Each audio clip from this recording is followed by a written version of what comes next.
여러분 토요일 날마다 보면서 저는 우리나라가 왜 이렇게 됐는가 참담한 마음을 가져보면서도 여러분들을 보면서 희망을 갖습니다.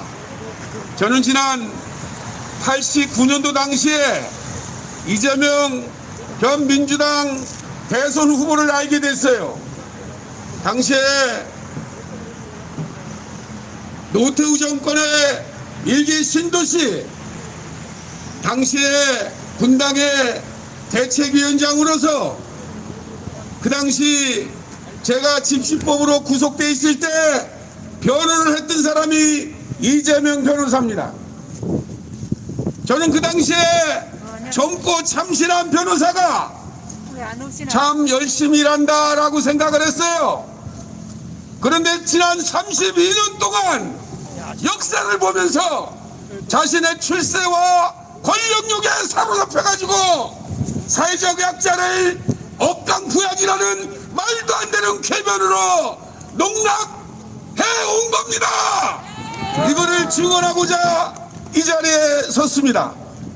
정말 이 나라에는 주거권이라는 아주 훌륭한 인권이 있습니다. 이 땅에 살면서 돈이 없어도 최소한의 주거 공간을 정치 권력이 보장해서 땀 흘려 일하는 노동의 대가로 전월세값 지속거나 집값에 돈을 부담하지 않고 열심히 사랑하는 가족이랑 살라는 그런 게 있어요. 여러분, 주거권은 세계 인권 규약이나 또는 우리나라에서도 채택된 그러한 아주 훌륭한 인권입니다. 고 노무현 대통령께서는 바로 이런 주거권 때문에 정치를 한다고 말씀하셨습니다.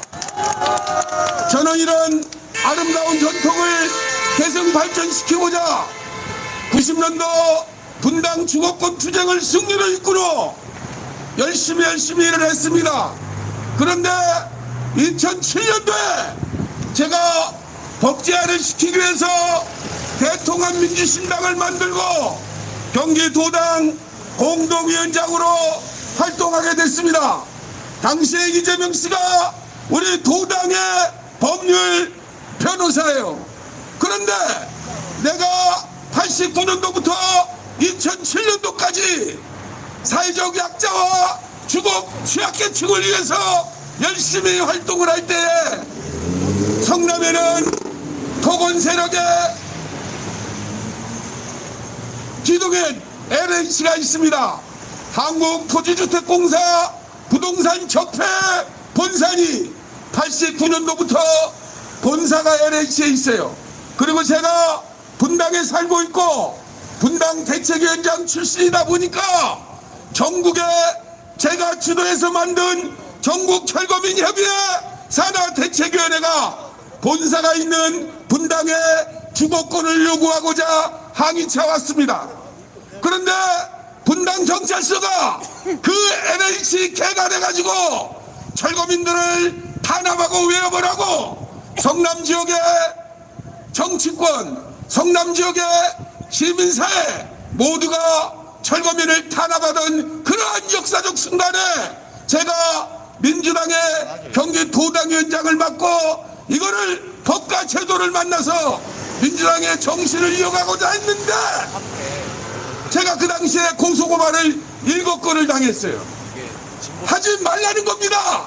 기득권 세력이 전철업과 이호승의 활동을 성남에서 하지 못하도록 7건의 고소고발이 저에게 들이닥쳤어요. 그러니까 당연히 저는 이재명 변호사에게 이 문제를 상의하고 해법을 찾고자 했는데 외면을 했어요. 외면을 하고 그는 뭐 했습니까? 조폭 변호를 했습니다. 이게 여러분 말이 됩니까? 안 됩니다. 이러한 실체를 알아야 돼요. 자기 마음에 들고 자기가 휘어잡을 수 있는 사람은 몰고 가고 자기를 나무라거나 옳게 말하는 사람들은 쥐두새도 모르게 뒤통수를 치는 이런 사악한 인성은 이제 정치 지도자가 돼서는 안 되는 겁니다. 맞습니다. 또 뭐를 했어요? 조금 전에 김부선 연예인이 왔지만 두 분이 교제했다고 지금 주장하고 있는 거 아닙니까? 여러분 그래 안 그래요? 네. 당시에 이재명 변호사는 대선의 대통령 후보에 상금 부실장을 했어요. 그럼 상금 부실장이 자당의 도당위원장, 경기도 선거대책위원장의 이 어렵고 힘든 일을 함께 해야 되겠죠? 네. 외면을 했어요. 그래서 중앙당에 지금은 돌아가신 고 임내연 변호사님, 광주 고검장을 하신 그분이 우리 민주당 중앙당의 법률 고문이셨어요.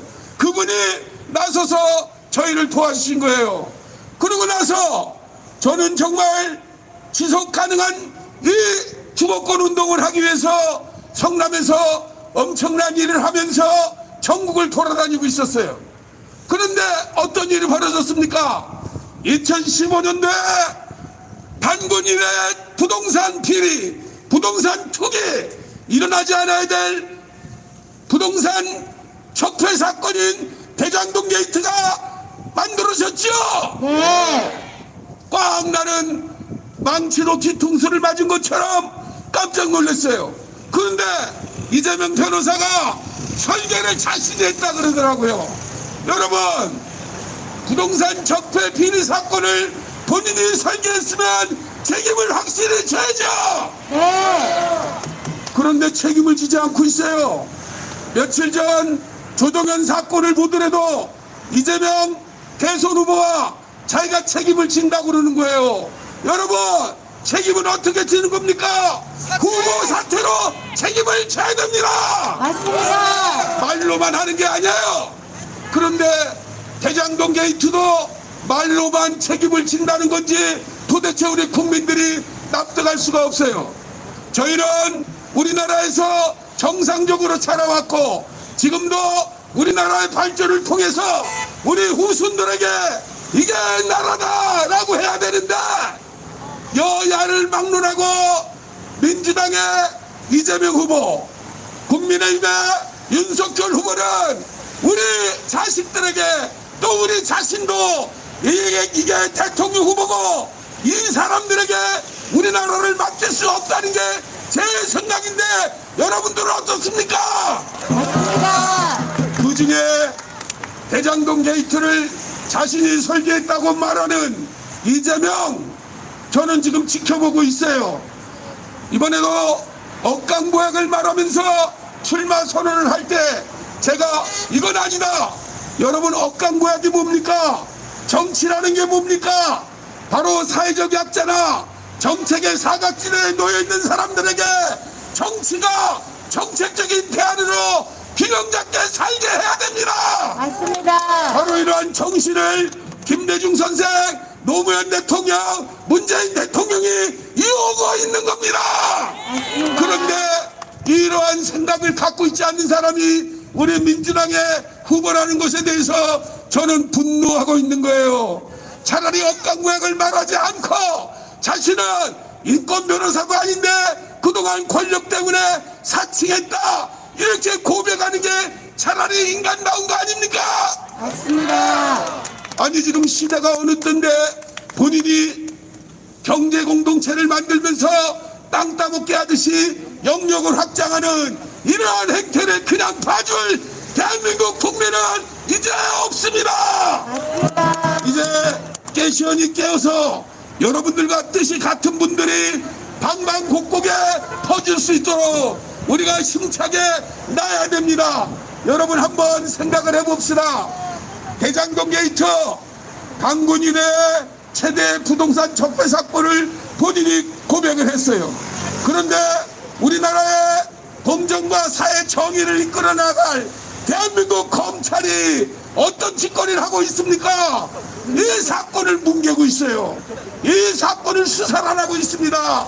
당장 수사하면 드러날 이러한 사건에 대해서 검찰이 뭉개고 있어요. 그래서 우리는 검찰총장이야 그 수뇌부를 직무유기로 고발했습니다. 그래도 수사를 안 하고 있어요. 여러분, 척하면 합니다라고 이번에 대장동 게이트 주범은 누굽니까? 다시 한번 합시다. 대장동 게이트 주범은 누굽니까? 이거를 검찰만 모르고 있어요.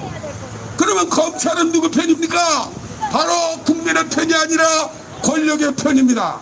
이번에 저희 국민들이 모두 한 목소리로 검찰 개혁을 부르짖으면서 대장동 게이트의 실체를 밝혀나가야 됩니다. 이제 시간이 자꾸만 가고 있어요. 여러분, 검찰이 이제 우리 국민들의 귀한 눈을 막는 이러한 작태는 이제 끝내야 됩니다. 국민들을 무섭게 생각을 해야 되고 이 나라 발전을 위해서 검사 직무집행법에 의해서 당연한 수사를 강력하게 이어가야 됩니다. 얼마나 수사를 엉터리로 했으면 곽상도가 영장실질심사에서 기각이 됩니까? 여러분, 제가 조금 전에 얘기했지만 89년도부터 우리 사회적 약자들의 주거권, 또 무주택자와 2030 세대의 주거권, 이런 걸 위하면서 싸울 때 저는 걸리기만 하면 그냥 영장이 청구돼요. 90년도에 처음 구속된 이래로 2004년도 이번에 대장동 게이트가 터질 때 많은 기자들이 저한테 물어보더라고요. 아니, 이호승 대표님, 그 혁혁한 성과를 가지고 개발적 주민의 권익을 위해서 앞장서고 부동산 적폐 청산을 위해서 활동해 왔는데 그때 어디 계셨냐 그래요. 내가 뒤돌아봤어요. 2015년도 대장동 게이트가 발생될 때 과연 나는 어디 있었지? 알고 봤더니 김호수 검찰총장이 북부지검장으로 오기 전에 바로 저는 억울하게 구속돼 있었습니다. 여러분, 말이 안 되는 일이 벌어졌어요. 제가 구속된 시점에 북부지검장, 또 새로운 북부지검장, 검찰총장 김수남, 이런 사람들이 지금 하천대유 법률고문이나 성남시 법률고문을 했다는 게 기가 막히고 어이가 없습니다. 만일 나 같은 사람을 수사하듯이 하면 이재명은 벌써 구속돼 있어야 됩니다. 맞습니다. 저는 눈을 시퍼렇게 뜨고 우리나라 검찰 눈 뜨고 볼 거예요. 그리고 저는 외칠 겁니다.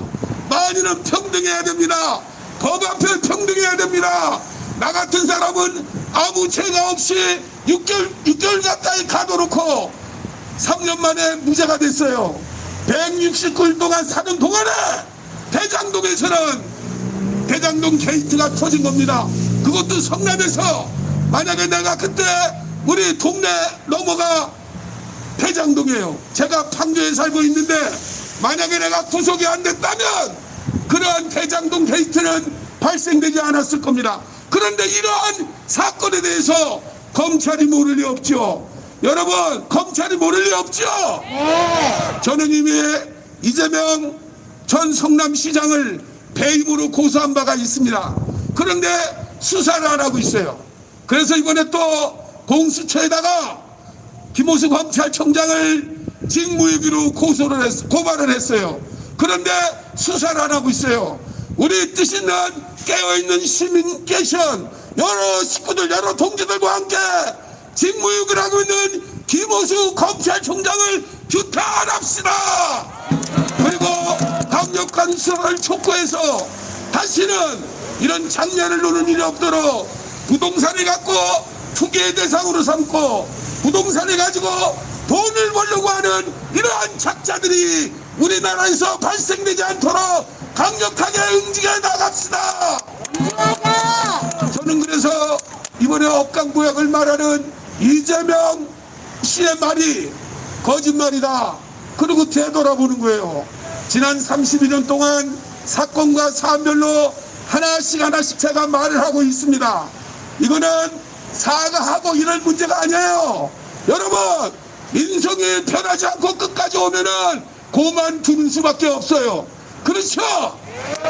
이제 우리 깨션과 우리 전체로 이런 뜻 있는 시민사회단체들이 모여서 함께 연대하고 함께 나아가서 반드시 후보 교체와 민주당의 올바른 정신을 이어받아 김대중, 노무현, 문재인 정권에 이은 다시 한번 민주당 정권을 만들어내야 됩니다. 여러분 힘들 내시기 바랍니다. 저는 어떤 어려움이 있어도 끝까지 함께 하겠습니다. 그리고 마지막으로 2013년도에 경기도 성남시장으로 있었던 이재명 씨가 정비업체 인가를 내준 데가 있어요.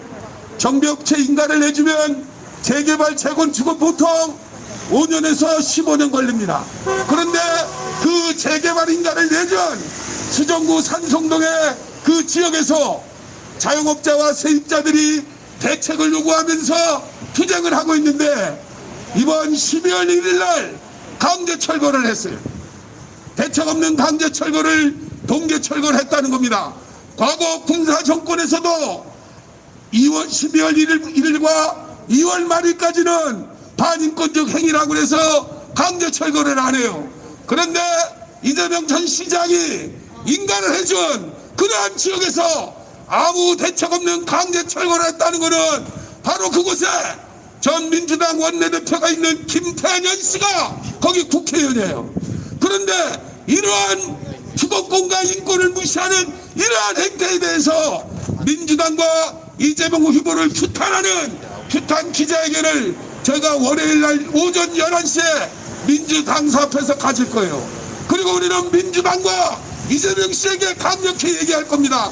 이제 기만적으로 정치를 하려고 그러는 게 아니라 진심으로 국민을 위한 정치와 할 자신이 없으면 그만둬라! 이렇게 외쳐나갈 겁니다.